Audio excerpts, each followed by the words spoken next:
Tungabhadra dam 19వ gate కొట్టుకుపోవడంపై అధికారులు ప్రస్తుతం విచారణ జరుపుతూ ఉన్నారు. అసలు ఎలా జరిగింది, ఆ కొట్టుకుపోయిన గేట్ అక్కడే ఉందా లేకపోతే ప్రవాహంలో కొట్టుకుపోయిందా అన్న దానిపై కూడా ఆరా తీస్తున్నారు. చైన్ లింక్ తెగిపోవడంతోనే గేటు కొట్టుకుపోయినట్టుగా నిర్ధారించారు. రాత్రి 11 గంటల సమయంలో దీన్ని గుర్తించారు. మరోవైపు కర్ణాటక మంత్రి శివరాజ్ ఇప్పటికే డ్యాం దగ్గరకు చేరుకుని అధికారులతో పర్యవేక్షించారు. మిగతా గేట్లకు ఎలాంటి ఇబ్బంది లేదు అని అధికారులు చెబుతున్నారు. ప్రస్తుతం తుంగభద్ర డ్యాం నుంచి 1,00,000 క్యూసెక్ల నీటిని విడుదల చేస్తున్నారు.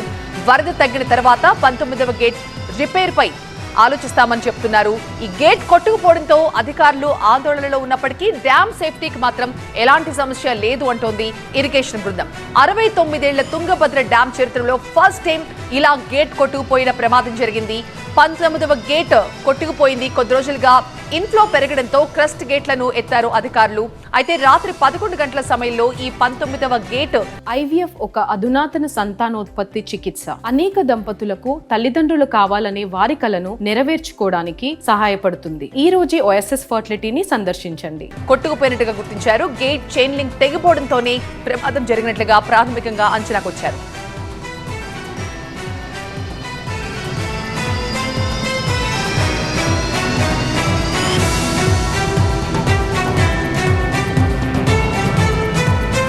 మొత్తం గేట్లను 20 అడుగుల మేరెత్తారు అధికారులు. అయితే వరద ఉధృతి తగ్గితే గేట్ రిపేర్ పై ఫోకస్ పెట్టనున్నారు. అలాగే కొట్టుకుపోయిన గేట్ కూడా ఎక్కడుంది అన్న దానిపై ఆరా తీసే ప్రయత్నాల్లో ఉన్నారు. తుంగభద్ర డ్యాం ని పరిశీలించారు కర్ణాటక మంత్రి శివరాజ్.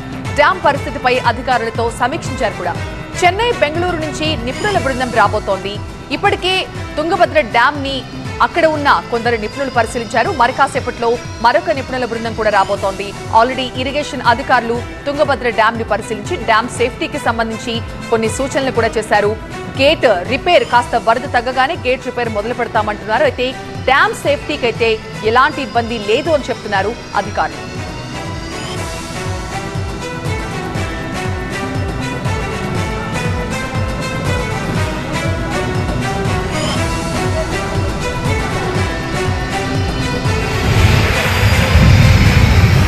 Sigo da Langa.